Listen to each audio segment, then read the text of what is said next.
Government and the Jamaica Teachers Association have inked an agreement for a 4% increase in wages and allowances for the contract period April 1, 2021 to March 31, 2022. The signing took place during a brief ceremony at the Ministry of Finance in Kingston on Monday. In welcoming the accord, Finance Minister Dr. Nigel Clark says the accord has come on the back of 2 years of a global pandemic.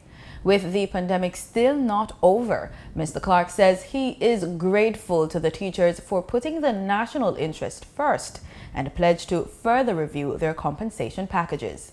We fully recognize that the increases offered and agreed on for the year 21-22 are, they could always be better given the circumstances, but we are pleased that we've been able to reach an accommodation with the Jamaica Teachers Association with the understanding that we are in a pandemic, still emerging from, and we plan in the next fiscal year to begin the implementation of the restructuring of public sector compensation.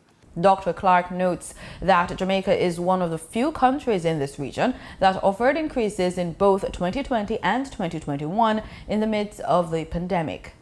There are many countries in our region here, and this would have been in the papers, would have been in the press, where they had difficulties even paying current bills, let alone offering increases.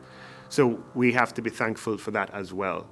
I again commit to working with the Jamaica Teachers Association, as they put it, and I really admire the words that you have uttered here today, that the Jamaica Teachers Association, Jamaican teachers, as much as your own interest is important, at the end of the day, the national interest is of extreme importance to the teachers of Jamaica. And I pledge to work with you over the upcoming year and the years to follow in the restructuring of public sector compensation in a way that inures to the benefit of teachers today and in the future.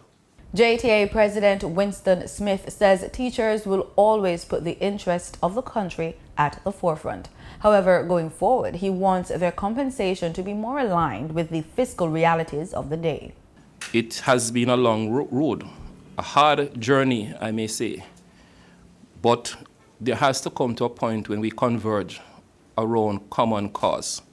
And I want it to be abundantly clear that the teachers of Jamaica has always and will always put the interests of the country to the forefront of all that we do.